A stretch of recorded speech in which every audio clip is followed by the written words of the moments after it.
Ok, la vidéo du jour va être mouvementée, c'est le moins qu'on puisse dire. Qu'est-ce qui se passe avec les airdrops après Starknet, ZK Sync, Layer 0, qui ont tous un petit peu foiré et tout le monde a été déçu. Cette fois-ci, c'est au tour de Blast. Le gros airdrop de Blast tant attendu a eu lieu hier. Regardez en direct la réaction d'un mec qui a perçu son airdrop. On va en parler, mais vraiment c'était décevant. Par contre, il y a quand même beaucoup de choses à dire et ça reste aussi très positif pour le futur des NFT. Donc on va en parler. Mais avant toute chose, bonjour à tous et bienvenue sur la première chaîne d'actualité quotidienne qui parle de NFT et de jeux blockchain. Vous le savez, c'est tous les jours, ça dure un petit quart d'heure et pour être sûr de ne rien rater, pensez à vous abonner à la chaîne. La vidéo du jour est sponsorisée par Cryptonaut, donc n'hésitez pas à aller faire un tour dessus, vous aurez le lien juste en dessous en description. Et je vous le rappelle, Cryptonaut c'est un site d'actu quotidien, donc sur les cryptos et les NFT. Mais pas que, vous aurez aussi pas mal de vidéos, d'articles complémentaires, des conseils, des guides, des comparatifs de différents exchanges. Bref, il y a beaucoup de choses, tout ce qui est aussi nouveau projet. Donc vraiment, faites un tour dessus, servez-vous-en dans votre veille du Web3. Merci à Cryptonaut pour leur confiance. Et nous, on attaque directement les actus avec deux news majeures qui dépassent largement le cadre des NFT. La première, j'ai commencé à en parler. La date du début des ETF Ethereum aurait fuité et serait donc le 4 juillet, donc très bientôt dans à peine une semaine en gros. Également aussi, on apprend que Van Eck, donc un gestionnaire d'actifs dont j'ai d'ailleurs parlé hier parce que le compte Twitter officiel de Van Eck a mis en fait en image de profil un NFT PGP Wins. Van Eck donc vient de remplir la demande pour un ETF Solana, le premier ETF Solana aux States. C'est ce qui explique en partie bien sûr le pump des cryptos. Là, il y a un petit peu tout qui s'emballe. Ce sont évidemment d'excellentes nouvelles et qui devraient influer sur le marché NFT. D'ailleurs, le marché NFT, parlons-en. Aujourd'hui, le petit récap commence par une légère hausse du marché NFT. D'ailleurs, les chiffres ici sont déjà plus vrais, puisque en effet, suite à la hausse des cryptos, le marché NFT a commencé aussi à reprendre. On va en reparler avec l'affaire sur Blast et Blur, mais globalement, il y a moins de volume. Par contre, le floor price, le prix plancher des NFT, a tendance à se réaugmenter. En toute logique, principalement sur Ethereum, mais si on regarde Solana, ça monte aussi un peu. Après, forcément, je pense que c'est aussi aidé par l'ETF Solana qui va arriver. Sur Bitcoin, ça marche aussi pas mal, ça reprend un peu des couleurs. Donc globalement, c'est des bonnes nouvelles pour les NFT. Et ça, c'est une conséquence directe de ce que j'ai évoqué hier dans la vidéo justement Blast Airdrop. Allez la voir, c'est pas encore fait. Mais vraiment, là, je pense qu'on a un tournant majeur au niveau NFT. En plus, suite à cette espèce de airdrop un peu foireux, on en parle dans un instant de la part de Blast, et ben en fait, les volumes sur Blast ont drastiquement diminué et il n'y a plus de wash trading, il n'y a plus de manipulation de volume pour farmer le airdrop de Blast, puisque celui-ci est passé. Et donc, enfin, ça y est, le volume qu'on voit ici est assez représentatif du vrai marché NFT. Et ça fait super plaisir. Sinon, la meilleure vente NFT depuis hier, c'est le CryptoPunks numéro 1012, qui a été vendu à 223 000 $. Donc, plutôt cool. Pour le reste, je vous laisserai voir. Notamment tout ce qui est gagnant et perdant de la journée. Également aussi les mints du jour les plus intéressants. Par exemple, on a le mint de Forbes version Web3. Et pour terminer, comme toujours, je vous laisse faire pause aussi si vous voulez. Mais vous retrouverez sous ce récap NFT que je fais tous les matins sur mon compte Twitter, le top 10 des NFT avec la plus grosse capitalisation, donc entre guillemets les meilleurs NFT, en tout cas les plus chers, donc toujours intéressant à suivre.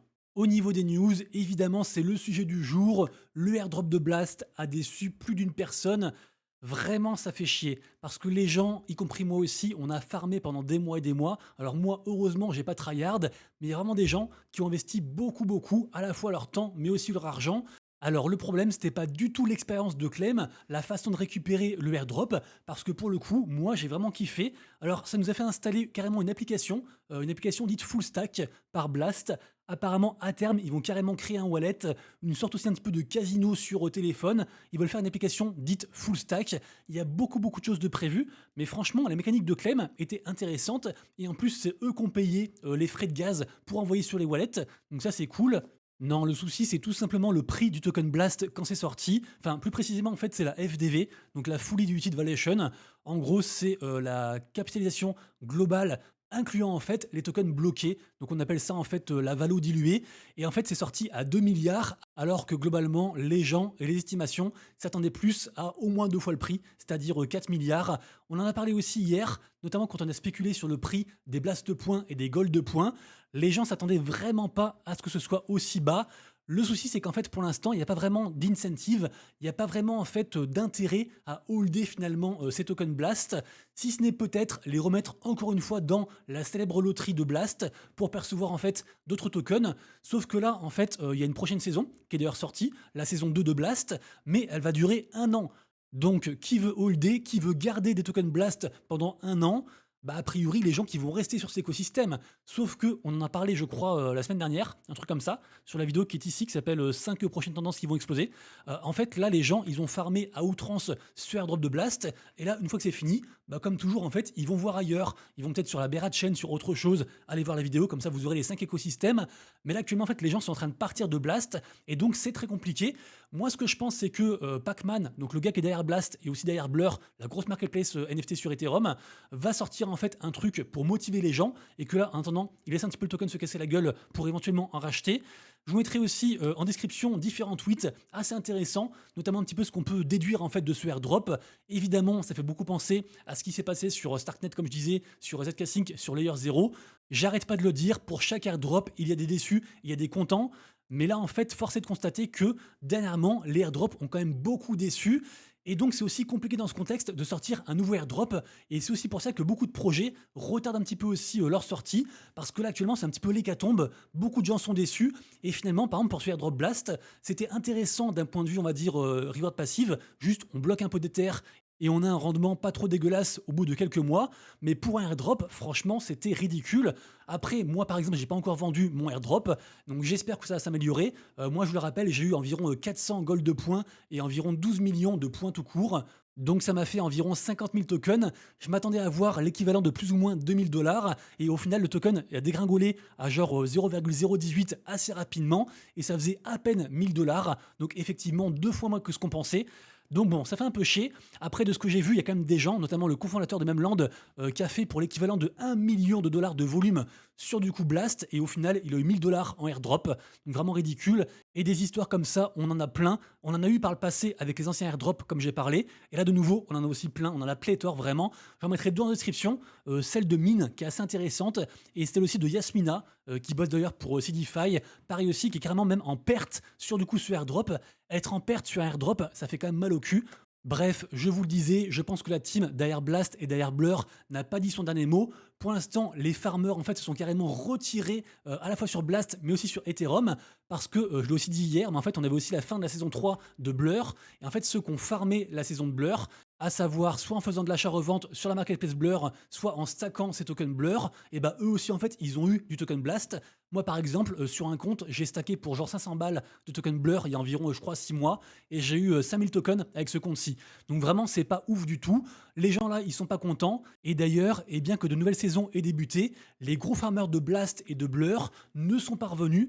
Notamment, bien sûr, on pense au numéro 1, j'en ai beaucoup parlé, ce gars qui, à lui tout seul, a en fait eu plus de points que le top 50 réuni, qui a perdu 4 millions de dollars à farmer du coup le airdrop de Blast, qui a perdu 4 millions de dollars à farmer le airdrop de Blur, et au final pour des clopinettes. Donc ces mecs en fait ne sont pas revenus. Pour ma part, je pense que c'est une bonne chose, et je rejoins totalement le point de vue de Well.mocha. Pour moi, en fait, c'est une très bonne chose. Pourquoi ? Vu qu'en fait, il y a beaucoup moins d'offres qui sont faites sur Blur, en fait, si vous voulez, les floor price sont beaucoup plus fluctuants, il y a moins de liquidité. Et donc, quand les choses vont mal, forcément, ça s'écroule encore plus vite, parce qu'il n'y a pas d'offre en fait pour tanker les gens qui veulent vendre leur NFT en pagaille. Par contre, quand les choses vont bien, c'est pareil aussi, ça monte beaucoup plus. Et donc, c'est peut-être justement un tournant majeur. Le fait que les farmers soient en train de partir, ne soient pas revenus, ça pourrait vraiment inciter les NFT à de nouveau en fait exploser. Et peut-être qu'on pourrait rentrer comme ça dans une nouvelle en fait saison des NFT. En tout cas, j'ai envie d'y croire. On verra si l'avenir donne raison ou tort à cette théorie. Et d'ailleurs, puisqu'on parle de farming de airdrop des marketplaces NFT, sachez que côté Solana, on a une mise à jour par rapport à Tensor, qui est une grosse marketplace donc sur Solana. Et donc la fin de la saison 4 sera pour décembre, et c'est le même principe que pour Blur pour la farmer. Donc voilà, c'est un truc qui est très sous-estimé, je pense. Moi, je crois très fortement en Solana, notamment bien sûr côté memecoin. Je pense vraiment que ce cycle pourrait être le cycle des memecoins. En plus là, on a vu le TF arrive. Donc pourquoi les NFT Solana ne repumperaient pas? Je ne sais pas, ça peut être intéressant de se pencher sur ce airdrop futur de la part de Tensor. Ensuite, on parle de l'artiste anonyme Pac. Alors peut-être que si vous êtes nouveau dans les NFT, vous ne le connaissez pas, mais après cette vidéo, vous en rappellerez, c'est sûr, puisque en effet, Pac, en fait, c'est le gars ou le groupe de gars, on ne le sait pas, c'est anonyme, qui est d'ailleurs en fait le NFT vendu le plus cher au monde, jamais, de tout temps. Donc c'est l'œuvre qui s'appelle The Merge, vendue quasiment 92 millions de dollars. Alors en vrai, c'est un NFT qui est scindé en plein de NFT, en 28 000 NFT, mais quand même 92 millions de dollars, donc c'est juste énorme. Et d'ailleurs, pour info, le second NFT, c'est Beeple qui l'a fait. Et Beeple, c'est le gars en fait que je montre régulièrement parce qu'il illustre en fait au quotidien l'actu Web3 au général. Bref, on retourne à Pâques. Pâques, qui n'avait pas tweeté depuis septembre 2022, a fait un tweet, juste un cadenas. Donc, est-ce qu'on ne serait pas sur un début du grand retour de cet artiste juste incroyable? Je ne sais pas. En tout cas, concrètement dans les faits, ce cadenas en fait déverrouillé signifie que sa collection qui s'appelle Censored, je sais pas comment on prononce, en fait a été révélée. Et donc en fait là, on voit en fait les différents mots qui se cachaient derrière les NFT dans les métadonnées. Donc voilà, du coup c'est juste ça, c'est pas un truc de fou par rapport à ça, mais ce qui est un truc de fou, c'est qu'en fait ils reviennent comme ça à la surface. Est-ce que le moment est bien timé? Je ne sais pas, mais c'est un compte à surveiller. Et avant qu'on passe à la partie gaming, sachez que la pré-sale du token Lingo sort aujourd'hui. Donc là, quand vous regardez la vidéo, elle est sortie. Lingo, j'en ai beaucoup parlé. Alors c'est un projet partenaire. Regardez-moi ça, le compte est ultra suivi. Lingo, c'est une plateforme gamifiée sur Solana et sur Base qui promet des récompenses à ses utilisateurs, notamment des récompenses liées au monde du voyage. Donc ça peut être des billets d'avion, de train, des voyages au général, des hôtels. Bref, c'est un très gros truc. Et en fait, ils génèrent ces récompenses grâce à un système ingénieux basé sur les RWA, donc tout ce qui est reward asset, avec l'immobilier, etc. Vraiment, c'est une très grosse boîte. Ils font aussi une campagne de airdrop gratuite. Je vous mettrai bien sûr le lien en description. Et pour l'instant, ça sent très très bon pour cette boîte.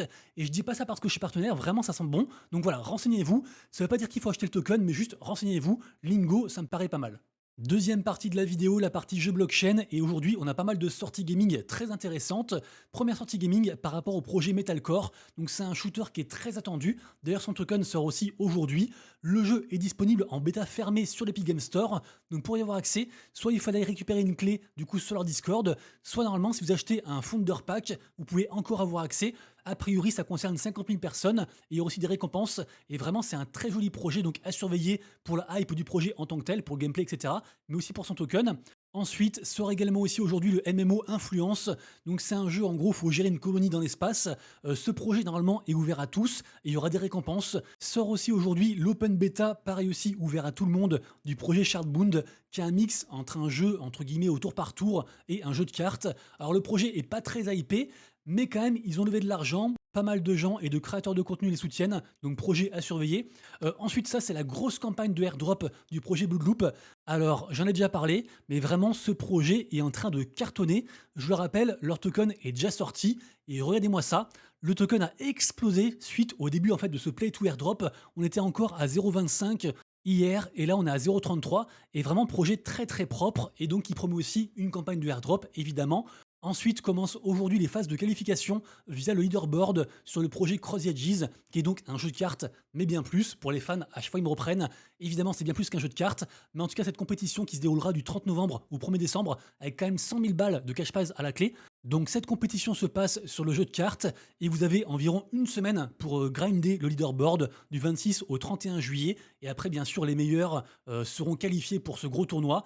Ensuite, je vous ai dit il y a environ une semaine que j'avais commencé à farmer ce airdrop, le airdrop de Sonic. Alors c'est un layer 2 sur Solana, spécialisé gaming évidemment. Ils ont levé pas mal d'argent et là apparemment il y a plus de 100 000 wallets qui sont inscrits. Donc comme quoi la campagne marche bien. Je vous remettrai bien sûr le lien en description. Ensuite on passe au projet Sugarton. Donc ça c'est le projet Web3 en fait des studios Zynga.